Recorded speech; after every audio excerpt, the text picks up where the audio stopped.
It cost us $5 billion. It cost them 75,000 lives. It was one of the bloodiest battlegrounds of the Cold War. This weekend, all of that may become history.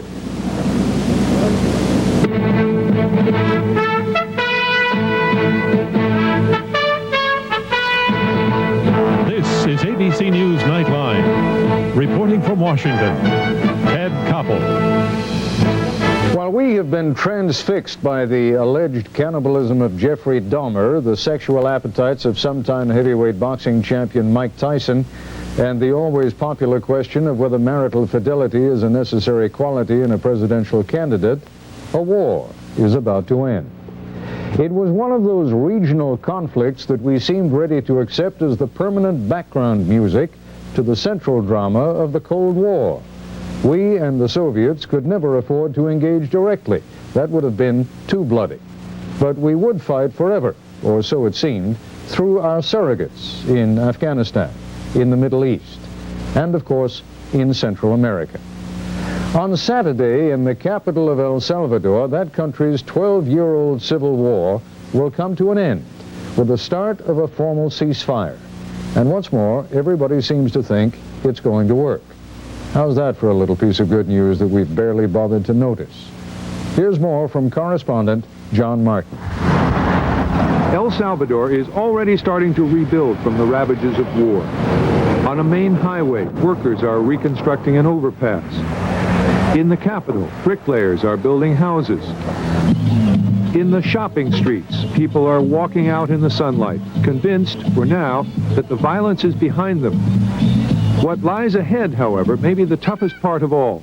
The central government has to deal with the grinding poverty that made people in the countryside willing to sympathize with the rebels. The government has to rebuild the roads and bridges and services and extend them to parts of the country that have never gotten help before. Lionel Gomez is a social philosopher who went into exile after surviving 8 assassination attempts by the death squads. Salvadorans have already begun to change their country, he says, but there isn't much time. The only thing that hasn't changed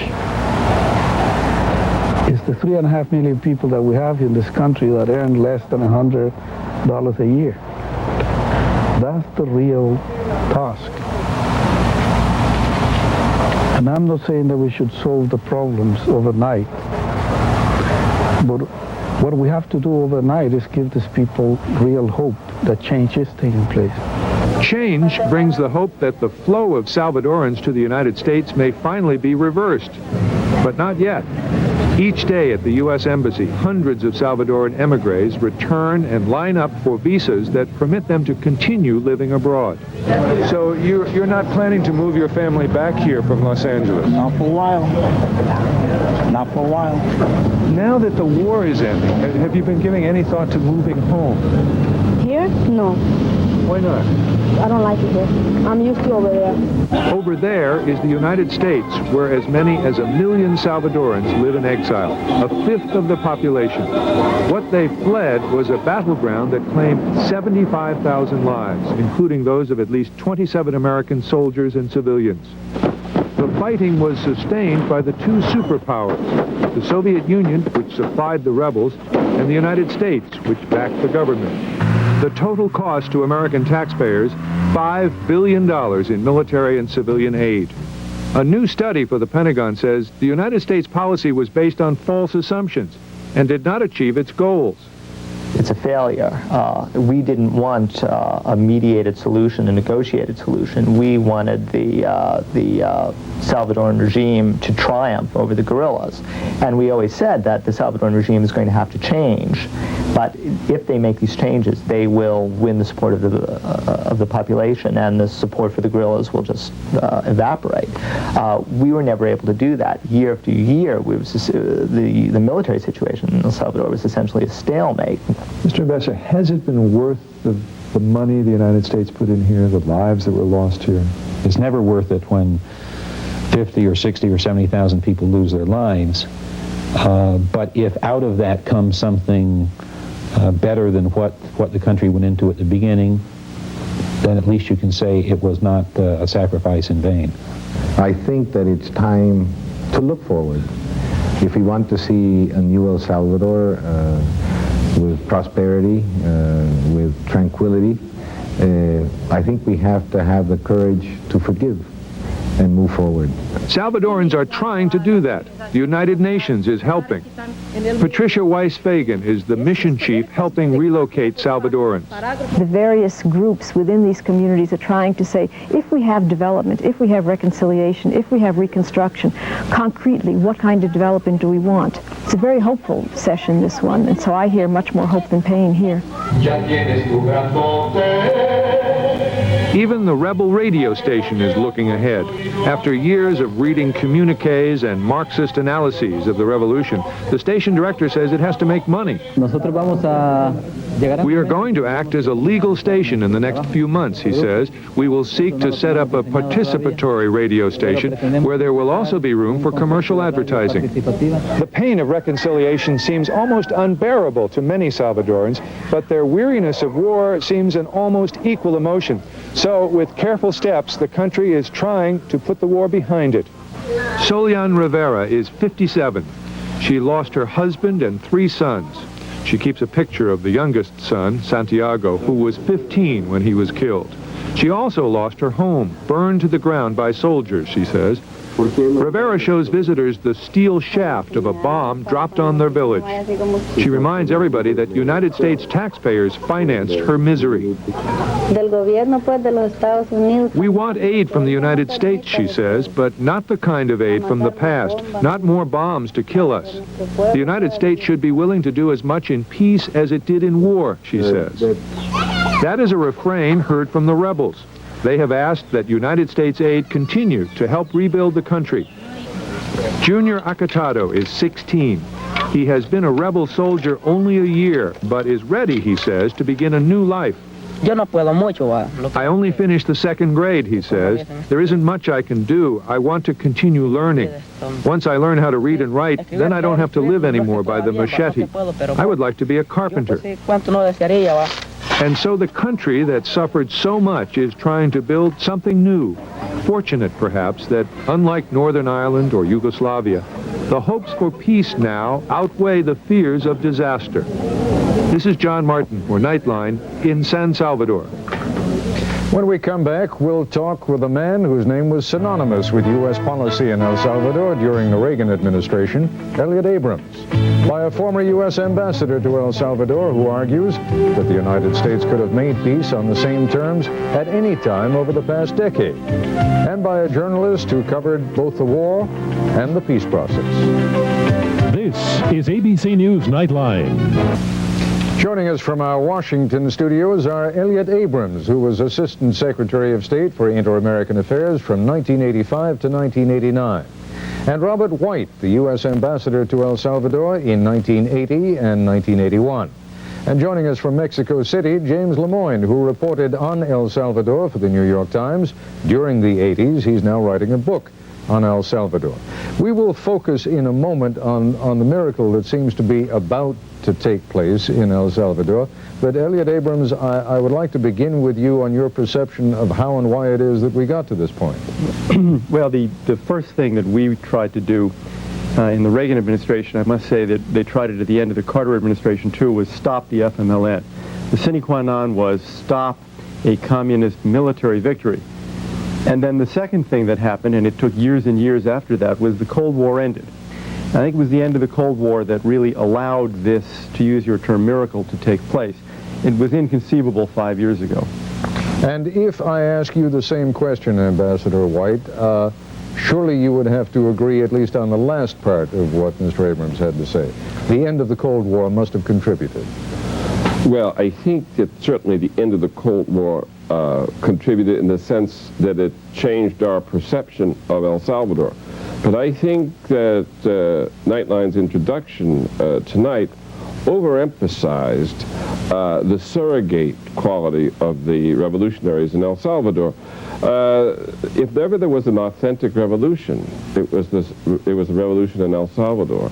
And they have demonstrated ever since 1988, at a minimum, when the Soviet Union and Cuba went out of the revolutionary business to the extent that they were ever in it in Central America, and they launched their greatest offensive at the end of 1988. So I think that you had a homegrown, authentic revolution that we would have had to face whether the Soviet Union or Cuba existed or not. Let me ask you then why you think that they stopped. If it was such a homegrown revolution, and if they were such dedicated revolutionaries, they clearly have not achieved what they set out to achieve, any more than it can be argued that the government achieved all that it set out to achieve. No, that's true. They arrived at a negotiated solution simply because the war was deadlocked in a stalemate, that there was no way that either side could change that stalemate. Now, the Salvadoran Revolutionary Movement calculated that they would never be allowed to win a military victory by the United States. And so they settled for a negotiated revolution, as Alvaro de Soto of the United Nations mediator described it. But I think that it's important to understand that the real reason that this war has stopped is that the United States Congress decided not to fund it anymore. Yep. And that was the primary reason that the war, that the negotiations succeeded. Jim Lemoyne, isn't that in a sense almost like begging the question? Because one could say that one of the reasons that the U.S. Congress stopped funding is it was no longer necessary to fight what indeed I did refer to at the beginning of this program as a surrogate war between the United States and the Soviet Union. Yeah, I think in a sense everybody here is right. The Cold War did end, and the U.S. Congress got tired of funding this war. But I would agree with Ambassador White on this. This was a civil war. It wasn't a surrogate war.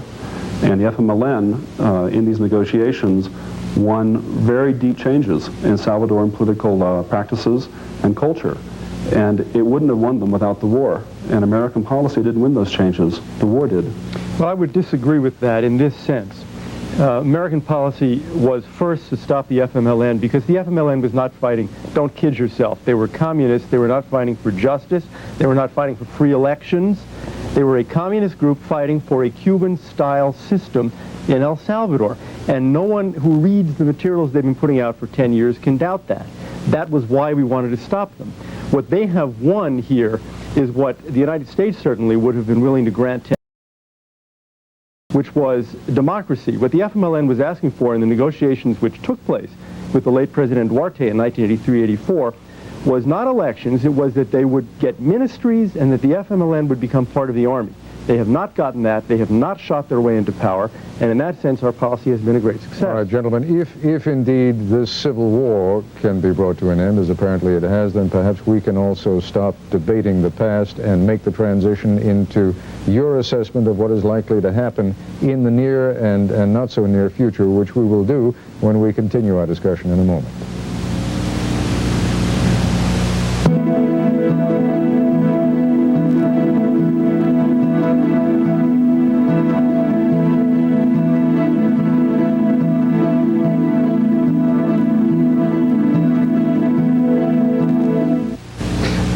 You're in Mexico City in order to join the leadership of the FMLN as they fly into San Salvador, what, tomorrow or on Saturday? Tomorrow morning.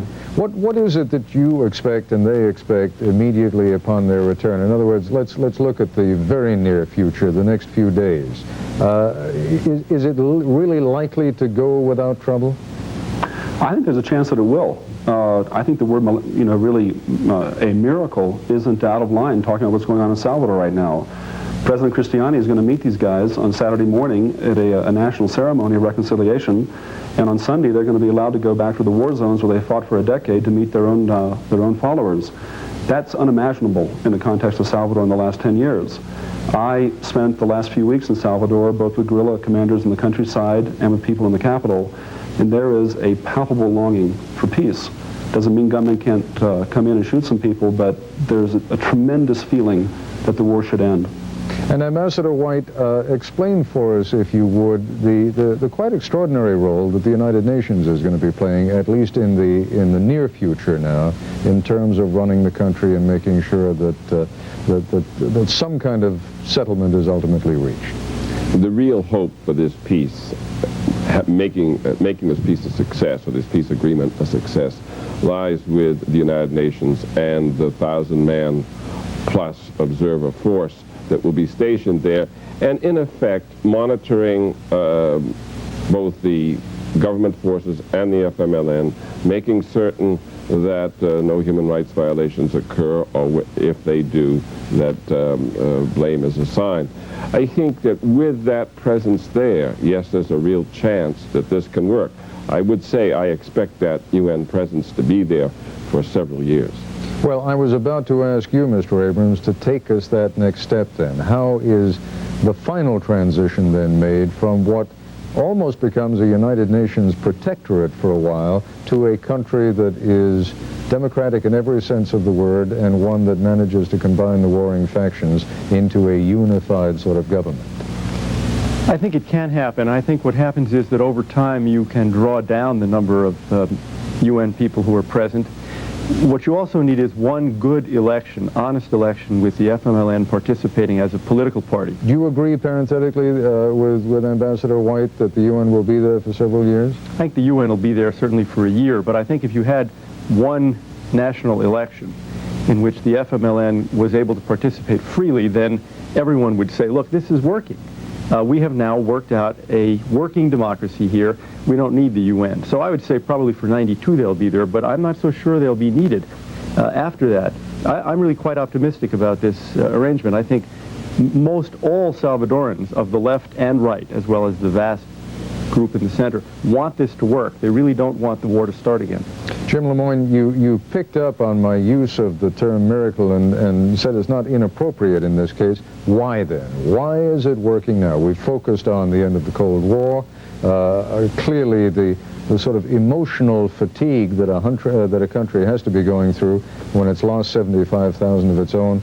But why now? I think a couple of things are going on here. One, we forget this war began because elections were stolen in El Salvador. El Salvador had a democratic experience that went sour in the 70s. And they had very authentic political parties on the left and the center. They participated, and the elections were stolen from them. A number of guerrillas participated in that, and they're willing to try again. Secondly, as Mr. Abrams has said, in the last decade, they've had several clean elections in the context of a war, but people have participated, and they've seen that it works. I mean, the Arena party that runs the country was once basically run by death squads. By having to face an electorate, they've had to become more moderate. The same is going to happen with the guerrillas. I say miraculous because it's a peculiar moment in which the end of a major conflict between superpowers and these kinds of political movements have come together, and I think it could be a kind of precedent for the region. President Cristiani has asked for a little bit shy of $2 billion over the next 2 years, I think it is, Mr. Abrams, from particularly the United States, to help them out, to get them started. They really do need a jump start into some form of economic sanity. I was posing the question to Mr. Abrams, A, do you think they're going to get it? And B, do you think they need quite that much? Well, there's no magic to the number 2 billion. Yes, I think they're going to get a substantial amount of aid. If we turn all our economic and military aid into economic aid and get the Japanese and the Europeans to contribute, and above all, the World Bank and the Inter-American Bank, I think it ought to be possible to put together a very large package like that. And I don't think they're going to need it for 5 years. I think the economy will start recovering very fast. Well, they're only asking for it, Ambassador White, for 2 years. What is it you think they're going to be able to do over those 2 years to get things economically back on an even keel? El Salvador has a very enterprising private sector that can make money and can start the productive wheels turning. I have no doubts that, the private sector will make its contribution. The real problem is they have to rebuild the bridges that have been blown up, the power stations that have been damaged. They have to begin to educate their children. That young guerrilla that you showed us that only had gone to the 2nd grade, I mean, that's a very common thing in El Salvador. So there's a tremendous amount of catching up that El Salvador has to do, and I believe we have an obligation to help them. Is there a lingering sense, Mr. Lemoyne, of bitterness both toward the Soviet Union and the United States? I mean, is there a sense in that country, and I know we went over the discussion of whether it was a genuine civil war or not, without getting into that argument again, clearly it was also a playground for the superpowers in their Cold War. Is there lingering resentment in El Salvador about that? There's resentment, but it's not very deep. I went to a few villages that were in the middle of the war zone a few weeks ago that were tremendously ravaged by this war. And these are people who lost virtually everything. And I was amazed at the desire that they have to get that behind them. They asked the American ambassador to come to the village to talk to them. The head of the U.S. military group went to the village and talked to guerrilla commanders in that village, and he was received with open arms. There is a desire among these people to get on with it. And it's one of their greatest qualities as a people, and I think that that resentment won't be part of the future. So again, to end where we began, and I'll leave the last word to you, Mr. Lemoyne, you think it's going to work? I think there's a really good chance this is going to work, and I think if we help in this case, we have a chance to make it work elsewhere in Latin America. Thank you all very much. James Lemoyne, Elliot Abrams, Robert White, good of you all to join us. I appreciate you being with us. Thanks very much. Thank you.